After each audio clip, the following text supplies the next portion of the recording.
Hello అందరికీ. నేనైతే ఇప్పుడు మీకోసం మంచి ఆయుర్వేదిక్ ఆయిల్ అయితే రెడీ చేస్తున్నానండి. ఇది చుండు ఉన్న వాళ్ళకి, అలాగే మా బాబుకి చుండు వచ్చింది. నేను ఇలా చేసి పెట్టడం వల్ల వాడికి తగ్గింది. అలాగే ఎవరైనా పిల్లలకి అలా చుండు వచ్చినా, పెద్దవాళ్ళకి వచ్చినా ట్రై చేస్తారన్న ఉద్దేశంతో ఇప్పుడు నేనైతే ఈ వీడియో చేస్తున్నాను. వేపాకులను అయితే ఒక 4 రోజులు నీడలో ఆరబెట్టాలండి. ఆరబెట్టిన తర్వాత లైట్గా కొంచెం వేపాలి. మనమైతే లైట్గా దోరగా వేపితే మనకైతే మంచిగా ఇలా మెత్తగా అయిపోతాయి. ఇట్లా మనం పొడి చేసేయచ్చు. మనం మిక్సీలో పట్టాల్సిన అవసరం కూడా ఉండదు. చేత్తో అంటేనే మనం మెత్తగా పొడి అయిపోయిద్దండి. మన వేపాకు ఎంతో మంచిది. అలాగే పిల్లలకి చలికాలం, వర్షాకాలం డైరెక్ట్గా వేపాకు పెట్టడం వల్ల దగ్గు, జలుబు, అవి జ్వరం అలా తయారవుతాయండి. చలి కూడా కొంతమందికి పడదు కదా, అందుకని ఇలా ఆయిల్ చేసి ఏ కాలంలోనైనా పెట్టుకోవచ్చు. ఎక్కువ వేపాకు పచ్చిది పెడితే మాత్రం తొందరగా ఒక 2-3 సార్లు పెట్టడం వల్ల ఎమ్మటే తగ్గిపోద్దండి చుండు అయితే. అలా కూడా ట్రై చేయండి. నేనైతే ఆయిల్ చేస్తున్నాను చూడండి. పారాషూట్ ఆయిల్ వాడుతున్నాను. మనం తీసుకున్న వేపాకుకి 100 గ్రాముల పారాషూట్ ఆయిల్ అయితే కలుపుతున్నానండి. చూడండి మొత్తం మెత్తగా అయిపోయింది. వేపాకు వల్ల చాలా ఉపయోగాలు ఉన్నాయండి. చుండు మొత్తం తగ్గిపోతుంది.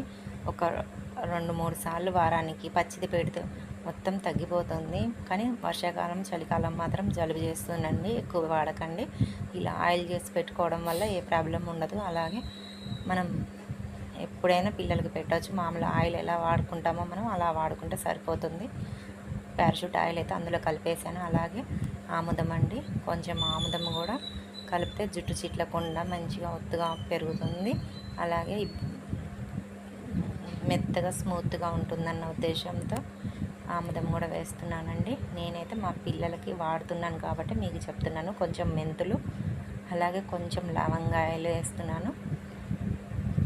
అలాగే ఒక 2-3 బిర్యానీ ఆకులండి. ఇవి వేయటం వల్ల చుండు అయితే అస్సలు రాదండి. మా బాబుకి అయితే అసలు ఒక 2-3 టైమ్స్ పెట్టాను అంతే. చుండు మొత్తం తగ్గిపోయింది.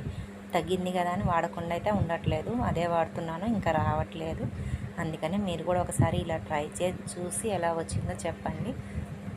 బయట కెమికల్స్ కలిపిన షాంపూలు వాడడం వల్ల హెల్త్కి కూడా మంచిది కాదు. అందుకనే ఇలా ఇంట్లో ఆయిల్ చేసుకొని పిల్లలకి వాడడం, పెద్దవాళ్ళు వాడడం వల్ల మంచిదండి. మొత్తం కాగిపోయింది. వడగడుతున్నాను చూడండి. కొంచెం చల్లారినాక మనం వడపోసుకొని ఒక గాజు సీసాలో పెట్టుకొని భద్రపరచుకొని రోజైనా పర్లేదు, 3-2 డేస్ వాడినా పర్లేదు. మనం ఎప్పుడు ఆయిల్ పెట్టుకోవాలనిపిస్తే అది మామూలు ఆయిల్ కాకుండా ఈ ఆయిల్ పెట్టుకోండి. చుండు మొత్తం తగ్గిపోతుంది. అలాగే ఒక 1 మంత్ ట్రై చేయండి. చుండు తగ్గిపోయాక మీరే కామెంట్ చేస్తారు. అలాగే ఈ వీడియో నచ్చినట్టయితే లైక్ చేసి షేర్ చేయండి. Thank you for watching. చూడండి, నేనైతే ఫస్ట్ మా బాబు కోసం తయారు చేసి పెట్టుకున్నాను. రిజల్ట్ బాగుందని మీకోసం చేశాను ఇవాళ. Okay, bye.